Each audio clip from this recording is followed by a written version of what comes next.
Critical EDH, love the skin that you're in. From I'm Eric, and I'm here with. Hang on, I'll gesture so you can see you. Hey, what's up? Comedian, and then local fan favorite.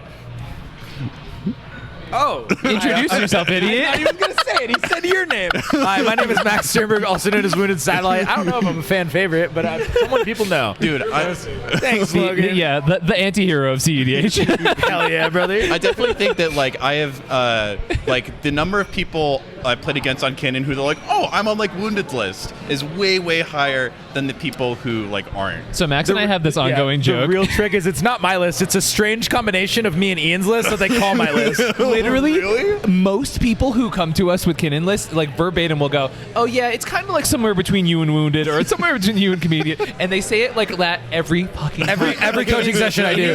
Like he and I had this conversation at one point. And I was like, I have a dozen at least off the top of my head that I can think of. Like it is that common that people talk about having the hybrid lists. It happens. Now we have waffle thrown in there, but Yeah, it's like, yeah. I think that's like when you combine me and your list, it's more still in the mid-range leaning control, stacksy, whatever, flips. slow flip, big style. When you start going like, oh, I'm in between you and waffle, it's like the worst of both worlds a lot of the time. Where like you really want a Ristic study, but you don't have as much control pieces, and you're still trying to do flips. It like doesn't work as cohesively. I don't think. So I'm but I super want to draw curious. cards. So when you guys play Magic tournaments, like even your deck list, people know better than you know them. How do you balance that in a game that's all about information like CDH? I change my deck every tournament. As someone who may often play the exact same list for years on end, can I swear in this? Sure, go for it. Doesn't fucking matter. I mean, beat me if you can, for one thing. But more realistically, though, it's like, yeah, they're like, what if he flips a Void Winter? I'm like, it's in there, 5% chance, brother. Like, what do you mean? I don't know. I don't think knowing my deck list really matters because the way my deck plays, I'm very happy to reveal information. Like I'm super clear about no, I'm not anywhere close to winning. Yeah, that Here's is the my real answer. entire hand. Yeah. Like I'm going to be randomly flipping off the top. If you would like to interact with that, that's okay. Like I don't really give a crap, I think is the best way of putting it. Has that been your experience in like non-Kenan decks that you're still like, here I'm on Blue Farm. Here's my entire hand, like or I mean, that deck? whatever. That's not true. We are the least Blue Farm pilled individuals. Very un-Blue Farm pilled. But no, I think in general, like even when I do switch decks, people know what I'm on, and they'll like make guesses and gesticulations and all that stuff. But at the end of the day, it's like, it's a logical conversation about playing to the actual board state as opposed to hypotheticals, and it's exhausting sometimes. It's the reason I'm taking a Kenan break, to be honest. Because, everyone was just assuming I had it last time I played it. And I was like, okay, cool. Like, I can't blind flip every single time. And I would go through the math, like literally sit there and explain the actual math of what's left in my deck. And they would be like, yeah, but I feel like spite playing right now. And I'm like, okay, yeah, that's cool, I guess. People make some... Kenan is a deck that I believe produces what I think we can trademark as Kenan PTSD. Yes, more than most other decks. I have gone on record saying Kenan needs a PR manager, not a pilot. Yeah, really.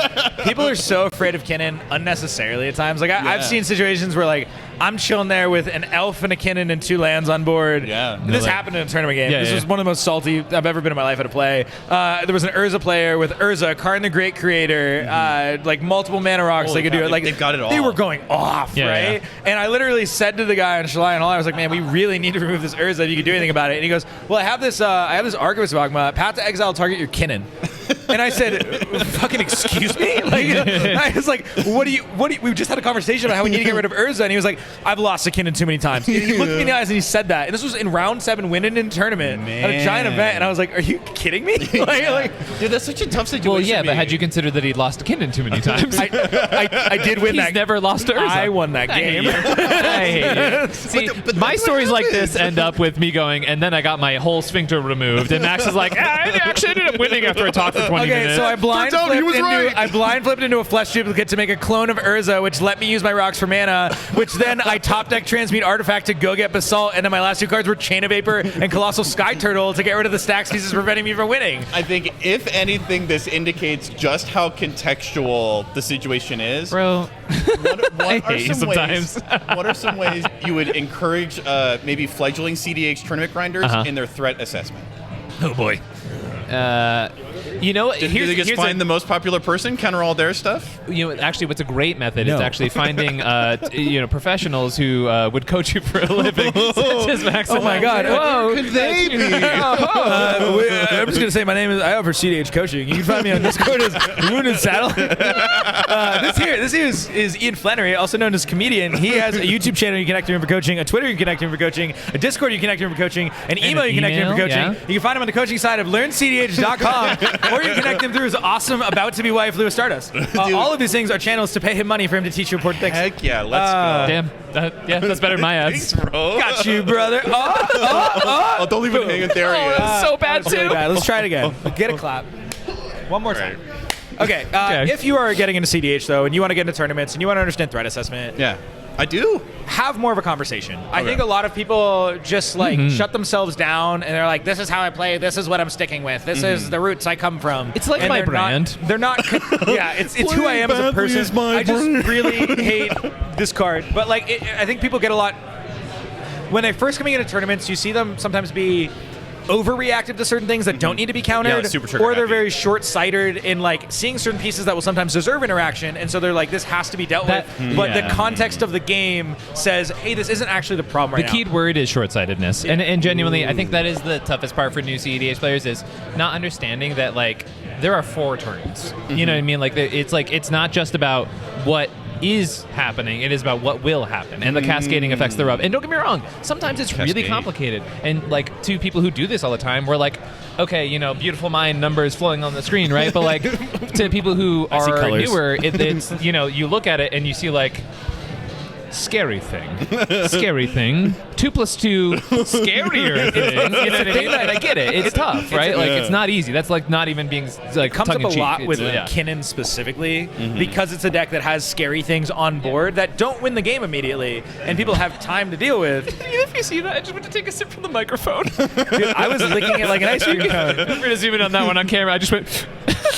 But I think Kenan's a prime example of I've had so many games where Blue Farm has 20 cards in hand, or whatever. They've got a lot of cards in hand. They're set up with mana. They look like they're ready to go for it. And so my brain is like, oh, this is an okay time for me to play a Seedborn, because obviously no one's gonna fuck with this when we're just about to lose to Blue Farm. It's just the reality. And then people literally will start a whole fight over my Seedborn, and I'm just like, what are we doing here? And then yeah, sometimes they win the fight, and then Blue Farm untaps and wins every time that happens. And it's like, okay, I don't know. So yeah, I think it's which again, Seaborn is something that often you do want to deal with, and so that's why I understand when newer players are like, I just can't let you have that. I'm going to lose to that eventually, but they're not looking at the game context of, you're going to lose to this right now, though. Something I'm taking away from this is oftentimes when people try to grow as CDH players, they develop this list of rules or heuristics. Oh my God, the don't counter heuristics. this, counter that. But I feel like if you want to grow in that way, you have to adopt the responsibility of also learning the exceptions. I have said all the time, CEDH is the adapters format. It's literally, I tell people that literally once a session, and everyone I know who is good at this format learns, okay, this is why the heuristics exist, and people who follow heuristics have awful win rates, and it's every single time. It's so true. It's so okay consistent. to understand tendencies, but know when they don't apply. But know why they exist. CDH in reality is a combination of, I think, chess, poker, and blackjack. Okay. When you think of the way that it's contextual information, the actual situation in front of you, revealed and unrevealed information, doing bits of calculation of what could happen next. It's a really interesting combination of those games, I think. And the format's hard. Variable, what? Are you a gambler? Am I a gambler? No, not at all. I have an anxiety disorder, man. That's why I'm so good about knowing when my combos are not going to work. So I'm thinking about it constantly. I don't want to give away a free coaching session. I highly encourage people. I'm really enjoying this conversation. Hopefully you are well. But one last question before you guys go. What's maybe one heuristic or rule you guys encounter a lot in coaching that you're constantly having to tell people, let it go, bro. Move on. I got a good one. One. Always attack the player playing black. Does not work. It does not work, because guess what? Sometimes, and especially when stacks was more prevalent in the format, oh my God, I would hear that all the time. And it would be like, there's a deafening silence and a rule of law in play. And they were like, we got to take out the Ad Nauseam player. And I was like, bro, that man's going to pay 20 life, look at his board state, go, oh, I didn't hit the Odawara. And they're going to die. Because they're going to try and Final Fortune, and then they're going to die. And it happens all the time. That's so true. In any game that goes to a slog, start beating the shit out of the player who's going to be on Sylvan Library, on One Ring. Those cards exist, and that drives me me crazy. Yeah. People are like, oh, well, no one here is playing black, so I can't attack anybody. Oh It's like, man, I guess there's no what? attack. Maybe I'll just like hit The amount of myself in times the I've head. pointed at a pod and go, are you on the One Ring? Are you on the One Ring? Great. In a very similar light, I think a lot of people focus way too much on board control with Orcish Bowmaster. I've had my most success with Bowmaster when there are card advantage engines on the battlefield. I am hitting that person's face and only that person's face. And every time I do it, It's a very erotic they thing die. you've said. They die. Like it works Yeah. every time. Because when someone's just like, I have a Risky Study, I have a Mystic Remora, and I have a One Ring, I don't give a shit what creature you have on board. Like, sure, if you're exactly putting down Kenan Basalt, I'll point a couple triggers at it. But like, generically speaking, when there's random things that are happening on people like casting their Mox Soap or whatever, and it's like, oh cool, the other player has an elf. Yep. I don't care. Take one to your face. Like, Could not agree more. Could not agree it more. works so much better because if you are dealing with everyone else's board, you're just letting the Ristic player even win more dominantly. Because Yep. they have to cast more spells to catch up on the board state, and it doesn't keep things at parity. So I am just directly to people's face almost every time. Well, awesome. Well, it seems if you are trying to play more improvisationally and adapt, there's few better tournaments than a tournament with only one commander, but who knows what in the 99. So best of luck to you guys as you go to the rest of the game, and then hopefully we'll see you guys in top 13. Maybe. Critical EDH. To taste so good, cats ask for it by name. Meow. I'm Eric, and I'm here with... I'm Ken Baumann. Nice to meet you. Thanks for having me. And I'm Logan. So people of the channel, may have heard me and Logan yap about stuff a lot. But if you wanted to kind of give the elevator pitch for you, what makes you you? Okay, so let's see. What am I sort of infamous for in the space? Again, my name's Ken. I'm a writer.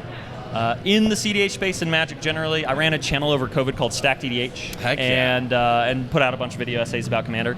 And then I'm sort of infamous, maybe hated by some for spearheading Karksakashima CDH. I own the Discord, was like the kind of the principal brewer, and now I just kind of ride other people's coattails as they do well with the deck and figure it out. And then I'm part of TOODEEP, which is the brewing collective, oxygen-starved brewing collective in the mountains of Santa Fe that helped cook the Turbo Fool list, and I wrote the article about Turbo Fool and stuff.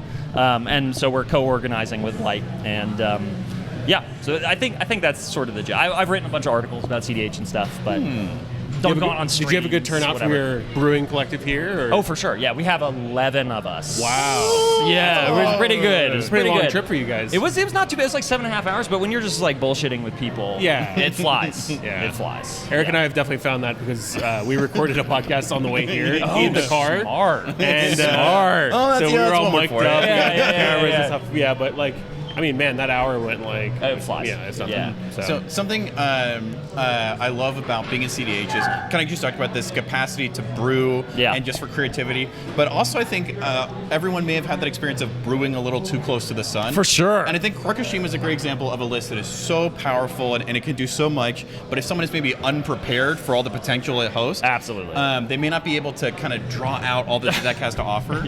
So what are some ways that either as a CDH player or as a tournament grinder, you've either needed to rein yourself back as a brewer or open the floodgates of whatever deck you were playing? Well, I'm a big fan of experimentation. I'm a big fan of being very methodical and sort of like trying to be as rigorous as possible. 100 card singleton is impossible to really optimize in a statistically rigorous way. You just can't do it. The math's too complicated. The games are too long. But I think that if you track your games and you analyze them and you are thoughtful after the game to say what went right, what went wrong, what cards were good, what cards were bad. Or the notable things that happened. Exactly. Cards and stuff that you saw. Log that shit. Put it in a spreadsheet. Be methodical. Try to improve gradually over time. I think that will keep you kind of honest as both a brewer and a player. It's hard to do, but once you start doing it, the habit sinks in. Like I've got 680 logged games thereabouts on Karksakashima in the spreadsheet. And like 1,200 plus of CDH over the last couple of years in the spreadsheet. And it helps me avoid punts. It helps me assess cards accurately and not just based on your gut, where you like play a card and you lose the game, you're like, this card sucks. No, look at the data, think. I think that that's been helpful. And then I also think that brewing and playing with other people is huge. Find a community, because they will also help keep you honest. You'll help keep them honest. But I am pro experimentation. I think this game is still young. 30 years is not that old for a game. Like really, And like, well, they keep changing it. And exactly. It's a new game every 6 months. And so, just try stuff. We were just talking about that in the car, and Eric and I had worked on a lot of decks together and seen varying degrees of success with them. But I was like, hey, we're kind of like not working on anything together right now. We should probably try to find something to work on because it kind of keeps you fresh and stuff like that. So, absolutely. Speaking of iterations of decks and things you make changes to. One of the things that I'm going to start publicly opining about is that I think Moxfield needs version history. No, version control would be so sick. Version control would be so Oh my sick. god, I would love that. I would kill. I mean, the history page is awesome, and the compare function is awesome, but it's all right. Having version control, oh my god. Because I can be like, oh, this is version 1.1. Yep. Oh, you're referring to version 1.01a, Yes, and this is incorrect. yes. Please see the most up-to-date version. Yeah. I guarantee you that particularly for CDH players, I feel like there's like a Magic player thing generally that y'all have maybe found where it's like a finicky need to change something the second it goes wrong. Yes. And you're like, Yes. I got blown up, and again, this card sucks, I'm cutting it. And so there's like a really rapid change to the cards a lot. So it might be like version 1.116a, 469, you know, 3, exactly. and whatever. But like, maybe that would actually help people do that less because they want more clean versions. The way I see it is you would basically go into your deck, make whatever changes you want. Yeah. Once you're satisfied with that, lock it. you go, cool. I'm locking this to the next God. version. That'd be so And then nice. now that version has like a sub like little link at the end or whatever. And then you go, oh, I'm going to a tournament. This is the version I'm submitting for the tournament. I don't have to duplicate my list and then like freeze it in time on my own. I can just go, oh, I was running a different version of the list at the tournament or whatever. Much overlap between Moxfield and Top Deck. That's super interesting. Harry, Moxfield, Bro, please, Harry, save us. We're big Give us fans version of- we're history, big please. Moxfield fans. I give you We money, need it. like barely any every month, please. Yeah, We'll I do it also for give me. you barely any money every month. Do it for me, please. I do love we talk about, though, that idea of like, oh, I just had a terrible game. Necro sucks. Admon suck. Get him out of here. All the I win buttons suck. They didn't win me the game. So, like, let's say someone's, they've tested a card 10 times and 5 times card good. 5 times card bad. And someone's like, Ken, how do I take a step back and really evaluate these cards in a meaningful and significant way? That's a good question. What would you tell them? I would say to that person to start from the ground up. Do a ground up day 0 rebuild. Start with a completely blank slate and choose each card you put in the damn deck, look at it and go, this card is in the deck for this reason. And make sure that each of those statements is like coherent with the thesis of the deck. Like, I'm a turbo necro deck. Do that. Play the flash enablers, play necro, play the rituals, do that. Don't try to go in a bunch of different directions. And hopefully that would help you assess those high variance cards. But also know that, like, just again, if you have a kind of a simple spreadsheet that says, hey, in aggregate, you should see a card mentioned as a good card about this amount of times. And if you see it way more than that, if it's like a standard deviation plus away from that, just be like, okay, I should keep this card because it shows up more as a good card. And in other words, like, use data to your advantage. It doesn't need to be complicated. My spreadsheet is built by a fucking caveman, me. Wow. I'm dumb. But like, of all the people we've talked to, you're the first to actually mention data and actually tracking your games and tracking cards. I think people have talked about that with us in conversations before, but maybe not so much in interviews. I'm personally a very emotional player. I'm not to say that I'm like I'm not like angry or anything. Not like mutually that. exclusive. But what I do is I go off of like how things make me feel when they happen. Oh, for sure. And then I have a good emotional memory of like, oh, well, that felt bad. Yeah, drawing and that felt bad. Yeah. Right. And maybe technically it's fine, but like Get it out just of here, didn't feel right to me. consecrated Sphinx. Okay, sorry. So like, I'm curious as to how much that plays into your feelings, regardless of like maybe it gives you the opposite signal of what the data is telling you. Like, how do you reconcile those things? I try to prioritize data from winning games the most, and just say, here are the games that are highest signal for me evaluating the deck, because I want to recreate these patterns. I want to recreate what I won the game, so these patterns must be good. And then if I have cards that show up as good cards, or even had a positive emotional resonance when I played them, if I lost that game, I'm going to try to weigh that and to say, like, if it felt good that I drew a card that I love, but it still is not helping me turn the corner, you don't have to do this. You don't have to make those decisions, but I really like making those hard decisions and killing your darlings and stuff. But at the end of the day, it is game, and we play for fun. If you want to go make money playing card game, learn to play poker or blackjack. Do not play CDH. It is not a financially viable grinding situation. Not financially viable, but it's fun as hell. It's fun. It's just different. It's different. Oh, for sure. Yeah. But like, if money's the main thing, maybe pick something else. But balance your emotional desires with being clear-headed. Like, it's hard as hell to do it. But I think it's a really important skill that translates to outside of Magic. If you're like, I'm empirical. I'm not letting myself get fooled, and I'm not like weighting my emotions any more than I'm maybe weighting what's in front of me, and balancing those things. That's ideal. You know what I mean? Awesome. Balance is good, I think. I don't know. So one last question before we know you probably got to get it back to round 4. Yes, sir. Let's zoom even further out. Instead of just talking about individual cards, Yes. let's talk about decks. And I know everyone has like, oh, this deck is really, really fun, but this one shows up on EDH top 16 sure. way more. Yeah, meta and stuff. so if someone is What deck could we be talking about? It could be TNK, it could be mono green, something. Pick a pile.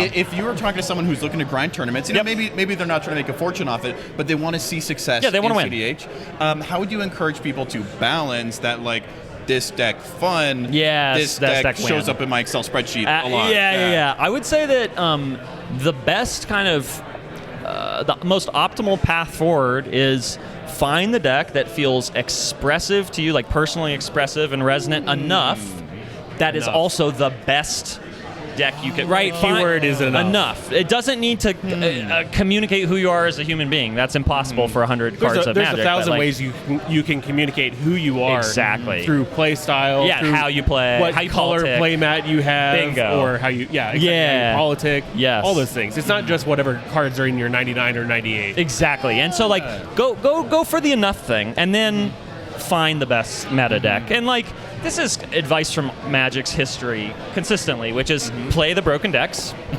and you'll win more games.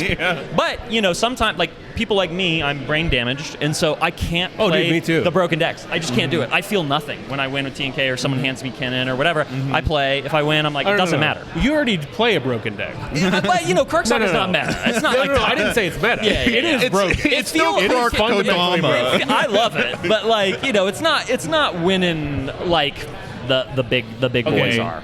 That's all. I pinged you once in the correct Discord. Yes, I said, yes. hey, you should look at this.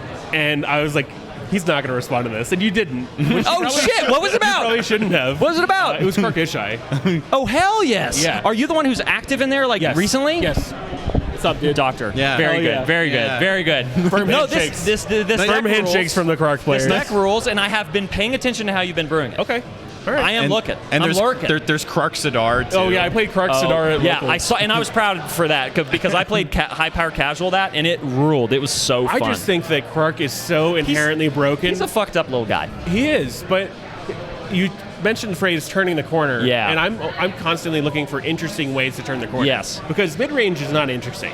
There's no interesting way to like slide in the mid-range, Yeah, right? yeah, sure. But like, oh my god, I'm going for a win, and here's me flashing out Krark with a scout's warning. Yes, and based, then everyone's very like, based. So like that is very fun and very interesting. Absolutely. So yeah, I think Krark is broken in a lot of those ways. Yes, But yeah, yes. You're talking about like, well, I don't play broken decks. Yeah, you do. Yeah, I try to break it, but you know, I like if I wanted to win more events, I would play Blue Farm right now or Tim to Thras. I just would, but I don't.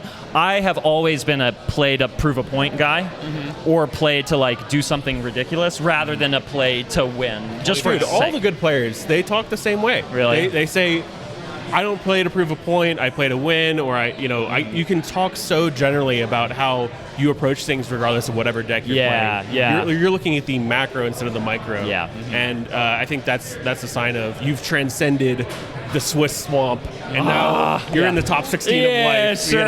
Sure. Hell yeah. I'm gonna put that on my gravestone. Speaking about things that rise above the rest, you mentioned they have a few articles coming out. Is there anything you'd like to kind of signal or shout out to our viewers so that we can go check it out? Absolutely. KenBaumann.com has info about my books. Go to learncdh.com. An article is going to be cross-posted there and at Commander's Herald about 3DH, 3-player CDH, proportional life reduction. Wow.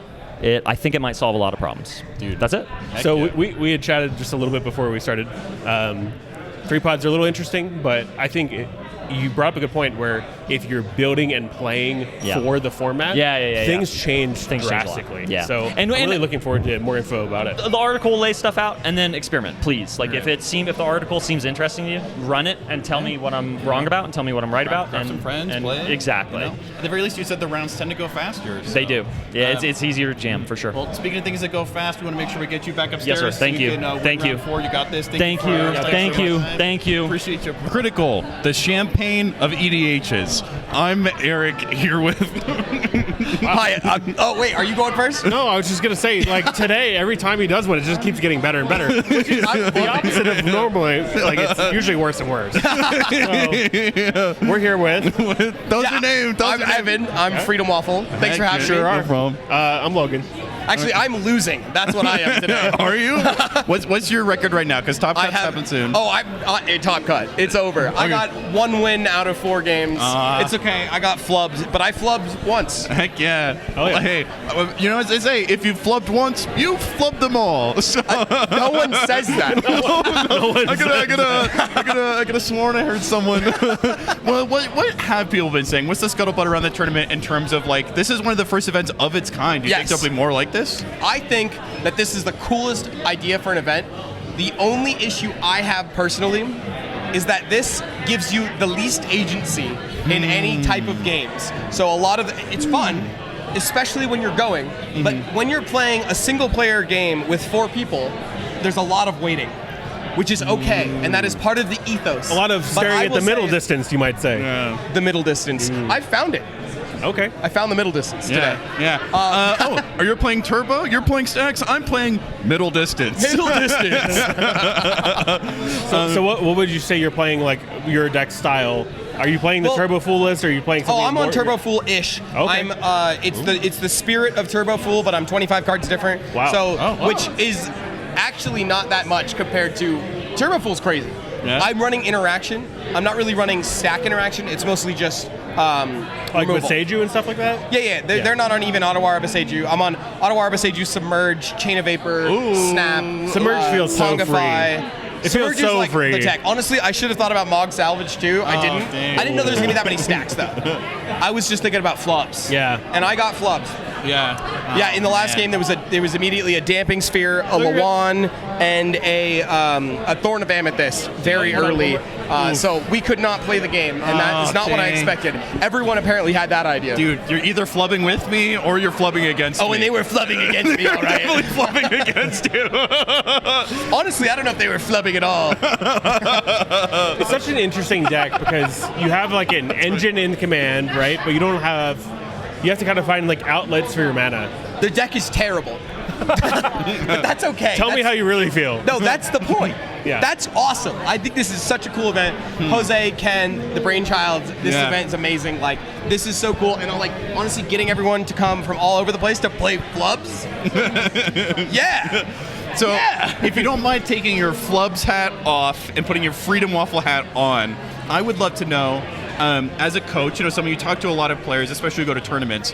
How would you coach someone if they were in your position? Oh, I went, 3 and 1 or 1 3 and or they got wins, but they weren't able to make top cut, and they're asking you the question: is there something I need to change? Is there something I need to do different? Should I go to a different all-one commander tournament, or like maybe not, because it is kind of a unique event. But if I came to you and I said, like if this were a 64-player event, you're exactly where you are now. You said 1 win, 3 losses. 3 losses. Yeah. 1 3-0, and you're like, okay, my day's over. I'm going home. Yeah. Like, what are you thinking about on the ride home? yeah. Damn. No. Anyway, I think it's like, I think what you're thinking about is really good. maybe I should do something different with my life. Wait, No. the drive home? No, I think it's like you're thinking back about like it's not about the games that you couldn't win that were out of your control. It's about like how could I have built my deck differently to win, and what plays could I have made differently to win, not what plays could my opponents not have done. Okay. Those are going to happen.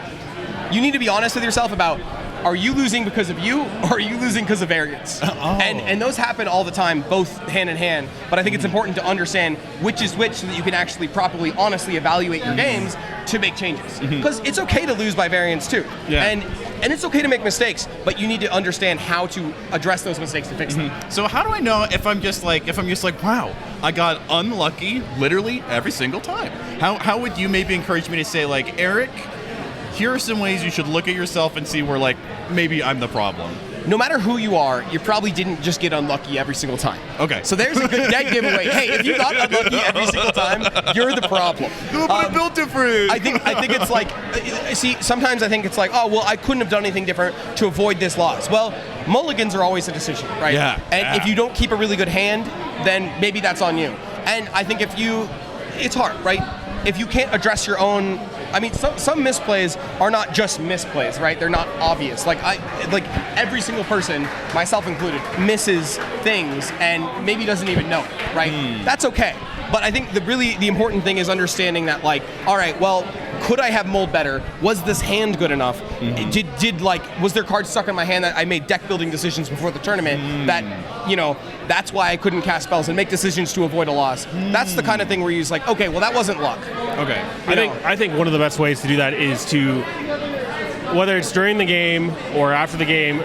During the game is hard because if you're in a tournament, you can't really do this. But let's say after the game, you take notes and go, this is what I felt like went wrong. This is where I could have improved. Right. Or maybe have somebody stand over your shoulder. Yeah. Or have somebody review your gameplay or work with someone on something.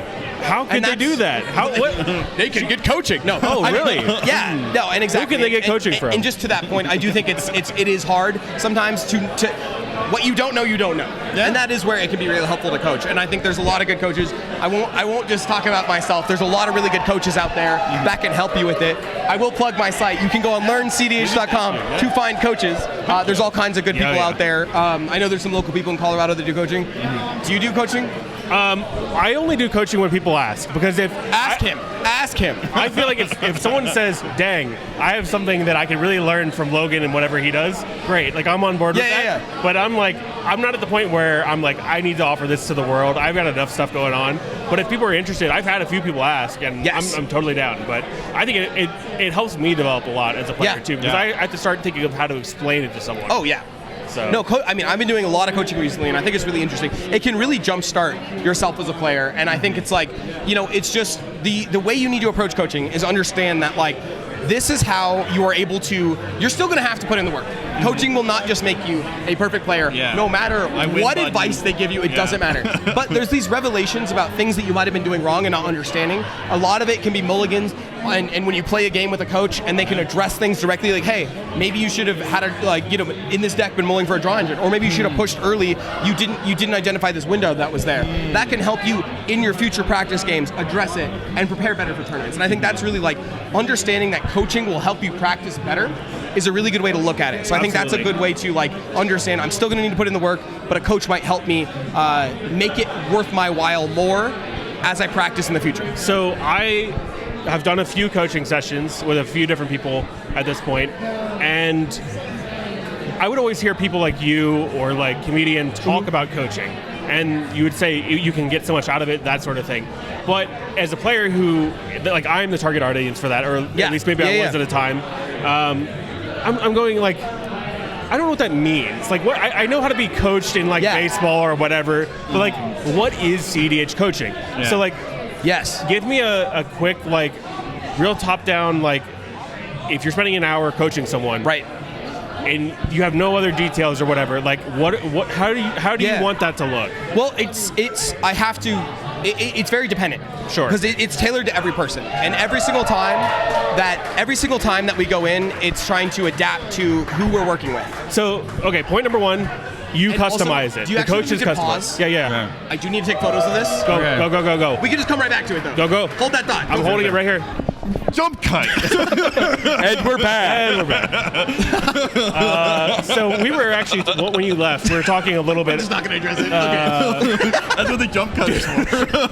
Dude, Ken Baumann, Baumann, excuse me. We were interviewing him, and he has a giant fucking green hat on, and we just did not address it at all. Good. So we were talking right after you left about. I was just like, man, a good point about being a good player and trying to be a good player is dedication. We were talking about how you're so dedicated to not only playing in tournaments and doing well, but also, like, you have a job when you come to these things. Yeah. And you're super dedicated to that. You're like, hey guys, like, I gotta go do this. And we're like, okay, like, yeah, but you have to do it. And, like, you have to put in the hours, you have to put in the work and all that stuff. So, good. Yeah, no, it's super fun. I mean, honestly, I'm lucky that I have two passions that overlap. And I'm lucky that both of my I do a lot of work, coaching and other types of things with Magic to make my living. As that's not my living. Most of it is photography and videography. Sure. I'm glad both are passions and both overlap. So I'm really lucky. That's awesome. And that's why I'm down to just do. You certainly it makes found it easier to be dedicated when you want to do it. You've found such a good space for yourself here, and after every event, I'm like, I need the photos. Like, give me the photos. I know. Well, it's so fun. Daddy needs a new Discord profile. Literally. We were talking with you before you left about coaching, and the first point you brought up was customizing it to the person you're coaching. Exactly. So do you want to talk about that a little bit more and lead into the next thing you were thinking about? Yeah, exactly. I think you were asking what it looks like, to a player. Absolutely. And I think the big thing is it really depends where you're at. So when a new player is coming to CDH, they've been playing some games, not been winning a ton, they're newer to the format, their friends are just better, and they're trying to get an edge. A lot of what happens is they need to understand some of these fundamental things that are not on the surface. A lot of that is threat assessment, the window, what you should be mulliganing for, your deck building decisions, and general gameplay mechanics, I would say, or just gameplay decisions, like should you counter the Ristic, should you pay the 1, that kind of thing. This is general knowledge that is important to know. And I think that can be a very important place to start with coaching. That's where a lot of these sessions go. Yeah. And then once I think you have all of these ideas, at least down to a degree, that's where you start getting into more review and personalized, like, okay, well, I'm doing all this, but what exactly could I be doing better? How could I up my politics to the next level? Because that, of course, is like really important. Yeah. So do you like that's to do where it comes next. More deck list focus? Do you look at that, or do you go like straight to Moxfield and start like looking at mulligans, or how do you like to use those tools for your coaching sessions? I mean, I would say, again, with players who are probably like coming at it from a more general standpoint, they don't know what they want to really hone in on. We usually talk about their deck lists. Obviously, I think it's just helpful to spend a few minutes understanding, like, unless they want to dive in, just understanding, like, hey, what pieces are probably not that playable? Yeah. What can we cut? What are your pet cards? You can run pet cards, but if you have a bunch of pet cards, you're not going to win. Yeah. So you got to cut some of those. You have like 1 or 2. Yeah, and so that's helpful. But then mulligans are really, really big. I think, honestly, mulligans can be some of the biggest eye-openers because when you go through mulligans, I get to see into your mind with how you think. I get to see what decisions you're making wrong in real time, and you get to talk through it. And so I basically have them talk out their ideas, and I listen, and I'm going to give feedback, and of course I'll give some examples too. And that's really, really helpful. And I feel like that's one big level up moment that just is very, very helpful for a lot of players. So that's one of the experiences I've had while coaching is I'm using all of these tools that I'm being fed, the information that's being fed me from the other player, to go, okay, I need to like see how you think. I need to see your deck list, how you're composing it, and that sort of thing. And then also, if we talk about mulligans, I go, okay, before I give any advice, like talk to me about your thought process. Tell me why you're keeping this, why you're not. Maybe give an example of like, here's your turn order, your pod, and all that stuff. And then hear them talk through it, and just like, okay, well, maybe you should shift your perspective a little bit for these reasons. So I think that's the hallmarks of a good CEDH coach, is not only you don't have just a game plan of going into the coaching session, but you're actively using the information that's being fed to you to give that feedback back. Yeah, exactly. And I think the hardest sessions are people who, we need to go beyond that, and we need to get more, it just takes more time to get, gameplay with a person and then review it.